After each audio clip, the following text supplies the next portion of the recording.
Students, आज का हमारा अध्ययन का विषय है प्रशासन पर नियंत्रण, control over administration.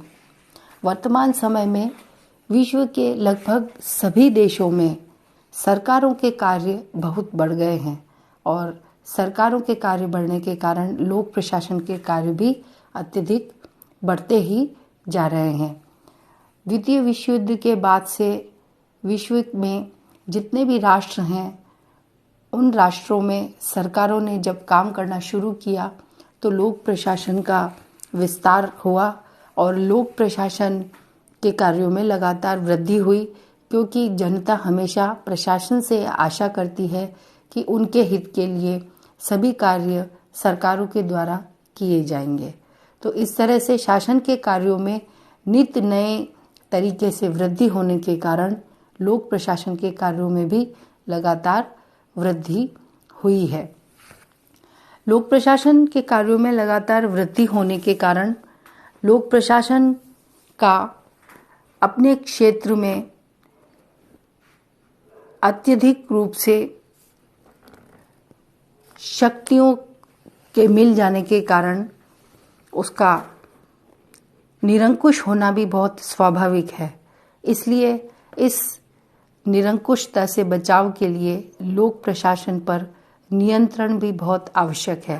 Professor white ने भी लिखा है कि विशेष रूप से लोकतांत्रिक समाज में शक्ति पर नियंत्रण बहुत आवश्यक है, क्योंकि शक्ति जितनी अधिक होगी नियंत्रण की आवश्यकता भी उतनी ही अधिक होगी, क्योंकि ये एक लोकप्रिय कहावत है कि अधिक शक्ति अधिक भ्रष्ट बनाती है।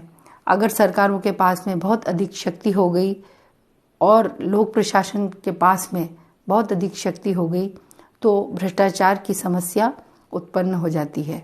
इसलिए विशेष रूप से लोकतांत्रिक समाजों में प्रशासनिक नियंत्रण एक बहुत बड़ी समस्या है और प्रशासनिक नियंत्रण के लिए बहुत सारे साधन अपनाए गए हैं।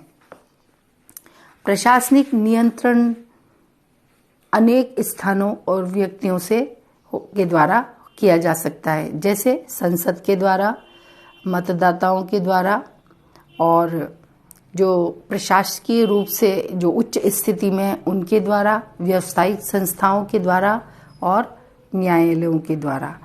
या दूसरे शब्दों में हम कह सकते हैं कि प्रशासन का जो उत्तरदायित्व है वो राजनीतिक शासन संबंधी, व्यावसायिक संबंधी और न्यायिक होता है और इन्हीं के द्वारा इन पर नियंत्रण भी रखा जाता है।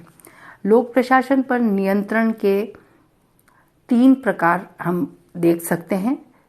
एक तो है लोक प्रशासन पर विधायी नियंत्रण, दूसरा है लोक प्रशासन पर कार्यपालिका का नियंत्रण और तीसरा है लोक प्रशासन पर न्यायपालिका का नियंत्रण। लोक प्रशासन पर जो विधायी नियंत्रण है यानी legislative control over public administration है, उसमें स्वीकार किया जाता है कि संसद का एक जो महत्वपूर्ण कार्य है वो प्रशासन पर नियंत्रण रखना है। इसका मतलब यह है कि सरकार जिस दिशा में कदम बढ़ाती है यानी जो भी कार्य करती है उस पर संसद को अपनी सहमति व्यक्त करने का अधिकार होना चाहिए। प्रशासन मंत्रिपरिषद के साथ में निकट रहकर कार्य करता है और संसदीय शासन व्यवस्था में मंत्रिपरिषद संसद के प्रति उत्तरदायी होती है।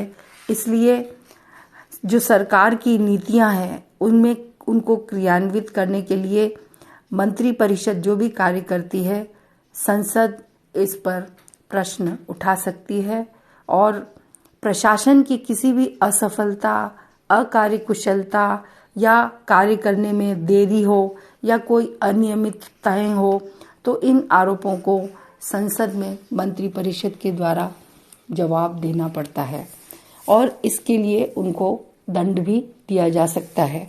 ये दंड साधारण भी हो सकता है और थोड़ा कठोर भी हो सकता है। साधारण दंड हो सकता है कि संसद के द्वारा इस संबंध में अप्रसन्नता व्यक्त की जाए और कठोर भी हो सकता है कि मंत्रिपरिषद में किसी मंत्री को या मंत्रिपरिषद को हटाया जा सकता है। इसलिए प्रशासन हमेशा सावधान रहने की कोशिश करता है, या प्रशासन को इसलिए हमेशा सावधान, सचेत और जागरूक होना चाहिए और ईमानदार और कार्यकुशल भी होना चाहिए, ताकि मंत्री परिषद जब संसद में जवाब दे, अपने कार्यों का उत्तरदायित्व ले, तो वो संसद को अपने कार्यों की वैधता बता सके, क्योंकि संसद के द्वारा मंत्रिपरिषद के कार्यों को आंका जाता है। संसदीय नियंत्रण अगर न हो तो प्रशासकीय जो क्रियाएं हैं उनमें उचित कोऑर्डिनेशन या समन्वय भी नहीं रह पाता है, क्योंकि एक ही प्रकार के कार्य अनेक प्रकार के विभाग करते हैं और इस तरह से नौकरशाही का एक तरह से विकृत रूप सामने आता है, अकार्यकुशल रूप सामने आता है, और जनता को बहुत सारी कठिनाइयों और परेशानियों का सामना भी करना पड़ता है। इसलिए प्रशासन पर संसदीय नियंत्रण बहुत आवश्यक है और संसद के द्वारा ये नियंत्रण मुख्य कार्यपालिका के माध्यम से रखा जाता है और इसकी प्रकृति राजनीतिक होती है। इस कार्य में संसद की विभिन्न समितियां भी योगदान देती हैं। प्रशासन पर संसदीय नियंत्रण के कई तरीके हैं। नागरिक जीवन में संसद और लोक प्रशासन दोनों बहुत महत्वपूर्ण योगदान निभाती हैं और जनता की जो संप्रभुता की शक्ति है वो एक प्रतिनिधि संस्था में यानी संसद में होती है।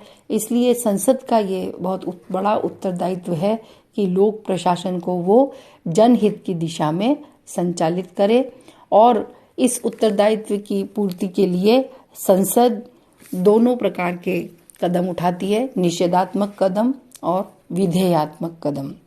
निषेधात्मक कदम वो इस प्रकार से उठाती है कि वो प्रश्न पूछती है, प्रस्ताव पेश करती है, स्थगन प्रस्ताव लाती है, निंदा प्रस्ताव लाती है और बजट और संसदीय समितियों के माध्यम से वो किसी भी विधेयक पर पूर्णतया वाद विवाद एवं बहस कर सकती है। विधेयात्मक रूप में संसद नीति निर्धारित करके, कानून बनाकर और भी अन्य प्रकार से प्रेरणाएं प्रदान करके लोक सेवकों को वो उनकी शक्तियों का दुरुपयोग करने से रोक सकती है। तो हम ये देखेंगे कि संसद मुख्य रूप से किस प्रकार से प्रशासन पर नियंत्रण के साधन अपनाती है। सबसे पहले प्रशासन पर नियंत्रण का जो साधन है वो राष्ट्रपति का अभिभाषण है। संसद का जब भी नया अधिवेशन प्रारंभ होता है तो राष्ट्रपति अपना अभिभाषण देते हैं और इसमें वो लोक सेवाओं के कार्यों और उपलब्धियों का भी प्रत्यक्ष या अप्रत्यक्ष रूप से उल्लेख करते हैं। राष्ट्रपति के अभिभाषण पर वाद विवाद जब होता है तब प्रशासनिक अधिकारियों के क्रियाकलापों पर भी अनेक वक्तव्य प्रदान किए जाते हैं संसद के सदस्यों के द्वारा। तो इस प्रकार से जो वाद विवाद का अवसर होता है उस समय लोक सेवकों की क्रियाओं पर नियंत्रण रखा जा सकता है। लोक सेवकों की कई बार आलोचना भी की जाती है और कई बार उनकी प्रशंसा भी की जाती है। तो इस कारण से लोक सेवक सावचेत रहते हैं कि वो अपना कार्य इस प्रकार से करें कि आलोचना का कम से कम कारण बने। दूसरा महत्वपूर्ण उपकरण है संसदीय नियंत्रण का प्रश्नकाल। प्रश्नकाल एक बहुत ही प्रभावशाली साधन है। संसद के सदस्य सूचना देकर मंत्रियों से प्रश्न पूछ सकते हैं। जब संसद का सत्र चल रहा हो तो प्रतिदिन पहला घंटा शुरुआत का प्रश्नों के लिए निश्चित रहता है और मुख्य प्रश्नों से संबंधित अनुपूरक जो प्रश्न होते हैं वो भी पूछे जा सकते हैं और संबंधित मंत्रियों को प्रश्नों का उत्तर देना पड़ता है। ये प्रश्न अनेक उद्देश्य से पूछे जा सकते हैं, जैसे शिकायत करनी हो तब, या विशिष्ट मामलों के संबंध में जानकारी चाहिए संसद सदस्यों को, या सरकार की विशिष्ट मामलों से संबंध में क्या राय है इस संबंध में वो सदस्य जानकारी चाह सकता है, और किसी आरोपित कोई अनियमितता है तो उससे संबंधित विभाग की आलोचना करके भी प्रश्न पूछे जा सकते हैं। तो इस प्रकार के प्रश्न प्रशासकों को बड़े ही सावधान और सतर्क रखने का कार्य करते हैं। कई बार अनेक प्रश्न नौकरशाही को जवाबदेह बनाने के लिए भी पूछे जाते हैं। वास्तव में प्रश्नकाल एक ऐसा अवसर है जिसके माध्यम से प्रशासकीय नीति और उसकी जो प्रशासकीय क्रियाएं हैं उसके किसी भी कार्य की ओर जन सामान्य का ध्यान आकर्षित करवाया जा सकता है। और ये इस प्रकार इतना महत्वपूर्ण होता है कि कई बार मंत्रियों को अपने पद से त्याग पत्र भी देना पड़ता है और कई बार बहुत महत्वपूर्ण जांच भी करवानी पड़ सकती है सरकार को। डॉक्टर सुभाष कश्यप जो संसदीय मामलों के विशेषज्ञ हैं, उन्होंने भी लिखा है कि प्रश्नकाल का बहुत ही इतना महत्व है जिसको हम कुछ उदाहरणों से देख सकते हैं।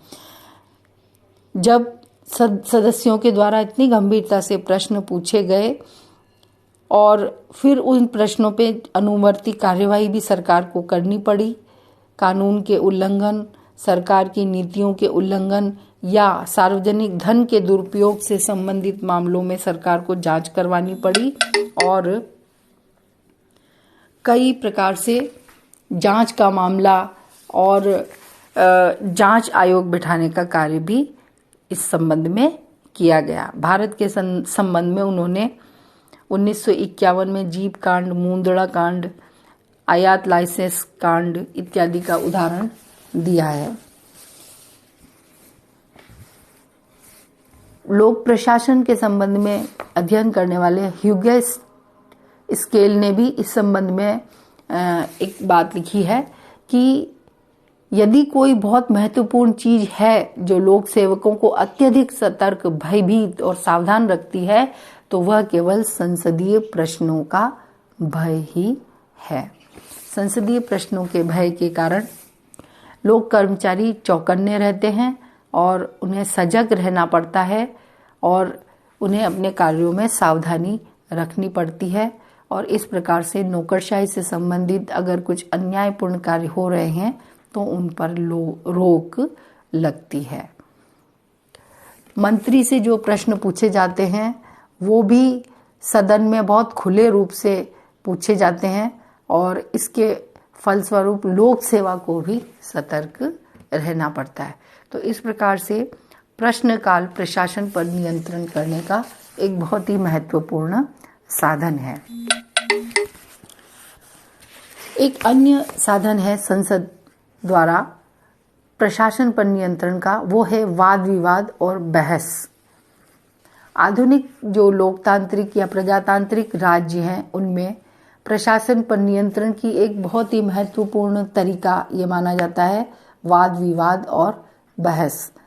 इसमें संसद के सदस्य सरकार के द्वारा किए गए कार्यों पर बहुत सूक्ष्म दृष्टि रखते हैं और प्रशासकों के व्यवहार पर बहस और विचार विमर्श के लिए वो पूरी प्राणपण से कोशिश करते हैं।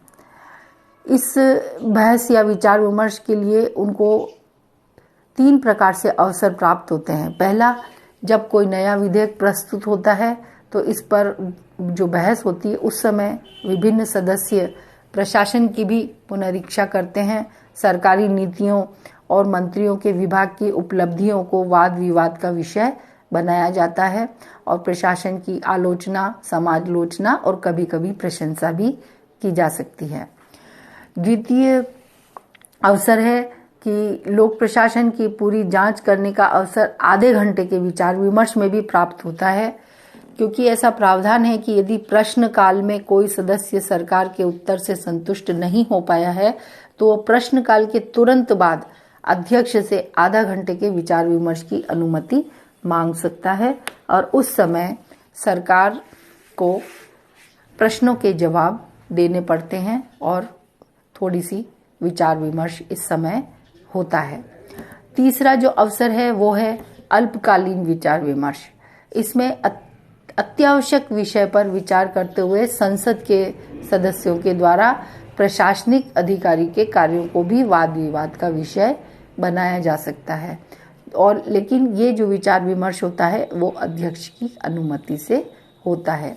कहने का तात्पर्य यह है कि संसद में जो भी वाद विवाद और बहस होते हैं उनमें प्रशासन को कभी भी आलोचना समालोचना और प्रशासन का सामना करना पड़ सकता है और इसलिए प्रशासन जो है उसको चौकन्ना रहने की आवश्यकता महसूस होती है और संसद का एक तरह से प्रशासन पर नियंत्रण इससे दृष्टिगत होता है।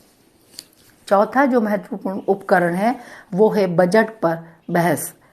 संसद में जो बजट प्रस्तुत किया जाता है उस पर जो वाद विवाद होता है वो संसदीय नियंत्रण की दृष्टि से बहुत ही महत्वपूर्ण होता है। जैसे ही संसद में बजट प्रस्तुत किया जाता है उस पर सामान्य चर्चा प्रारंभ हो जाती है और बजट पर बहस करने का दूसरा अवसर सदस्यों को तब मिलता है जब विभिन्न विभागों से संबंधित अनुदानों की मांगों पर विचार विमर्श होता है और उस पर मतदान होता है। तो संसद के सदस्य इसका फायदा उठाकर विभागों की प्रशासकीय क्रियाओं की सूक्ष्म जांच करते हैं, परीक्षण करते हैं और फिर संपूर्ण प्रशासन पर भी चर्चा की जाती है और इस समय तीव्र और तीक्ष्ण आलोचना समालोचना होती है और सरकार को इस पर जवाब देने पड़ते हैं। तो संसद में बजट पर बहस प्रशासन पर नियंत्रण का एक महत्वपूर्ण साधन है। अगला जो साधन है वो है स्थगन प्रस्ताव।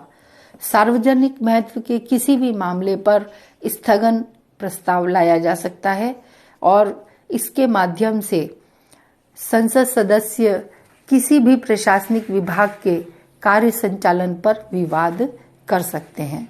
इस प्रस्ताव से संसद सदस्यों के द्वारा संसद के निश्चित कार्यक्रम को रोककर किसी अन्य महत्वपूर्ण विषय पर बहस की जाती है। ये भी अध्यक्ष की अनुमति से ही होती है। प्रस्तावित विषय पर विचार विमर्श प्रारंभ होता है और सदन की निर्धारित कार्यवाही कुछ समय के लिए स्थगित हो जाती है। किसी विभाग के अधिकारियों के अत्याचार या उन्होंने अगर कोई अतिक्रमण वाला कार्य किया है यानी ज्यादाती की है तो उसके विरुद्ध भी इस प्रकार के प्रस्ताव रखे जा सकते हैं। ऐसे प्रस्ताव स्वीकृत न होने पर भी इस संबंधित विभाग के मामले उजागर तो होते ही हैं, देश की जनता के सामने आते हैं और संबंधित विभाग की बदनामी भी होती है और इस तरह से संबंधित मंत्री के भी ऊपर प्रश्न चिन्ह लगता है। तो स्थगन प्रस्ताव भी एक महत्वपूर्ण संसदीय नियंत्रण का साधन है। एक अन्य संसदीय नियंत्रण का साधन है अविश्वास प्रस्ताव। इसे निंदा प्रस्ताव भी कहते हैं। विशेष रूप से संसदीय प्रणाली वाले देशों में अविश्वास प्रस्ताव एक बहुत महत्वपूर्ण प्रस्ताव है। इसके माध्यम से सरकार को अपने पद से हटाया जा सकता है। संसद में अगर गहन असंतोष और विरोध की स्थिति है तो कार्यपालिका बहुत अधिक समय तक कार्य नहीं कर सकती है और इसके कारण संसदीय असंतोष जो है वो उग्र हो जाता है और मंत्रिमंडल को संसद में अपना बहुमत साबित करना पड़ता है और प्रशासकों के कार्यों की देखरेख और उनके जो असंतुष्ट है उनके जवाब भी उनको देने पड़ते हैं। इसलिए सरकार और प्रशासन ये कोशिश करता है कि संसद असंतुष्ट ना हो और प्रशासनिक कार्यों की ठीक ढंग से देखरेख हो। तो ये प्रशासन पर नियंत्रण का एक बहुत ही महत्वपूर्ण साधन है क्योंकि इसमें तो सरकार तक के गिरने की संभावना होती है। और संसद में जब अविश्वास प्रस्ताव लाया जाता है उस पर बहस के समय विरोधी दल के सदस्य जो होते हैं वो सत्ताधारी दल के सदस्यों के आलोचना करते हैं और प्रशासन की दुर्बलताओं को भी उजागर करते हैं। तो ये संसदीय नियंत्रण का एक बहुत ही महत्वपूर्ण साधन माना जाता है। और संसदीय समितियां प्रशासन पर नियंत्रण रखने का एक बहुत ही महत्वपूर्ण साधन है और संसदीय समितियों के माध्यम से लोक प्रशासन की गतिविधियों का विस्तृत अध्ययन करने का मौका भी मिलता है संसद को और प्रशासन के कार्य की जांच पड़ताल भी की जाती है। संसदीय नियंत्रण रखने वाली 3 समितियां हैं, लोक लेखा समिति, प्राक्कलन समिति और आश्वासन समिति। इन तीनों की भूमिका के संबंध में हम अगले व्याख्यान में चर्चा करेंगे। तब तक आप पढ़ते रहिए। Keep learning, keep growing. Thank you very much.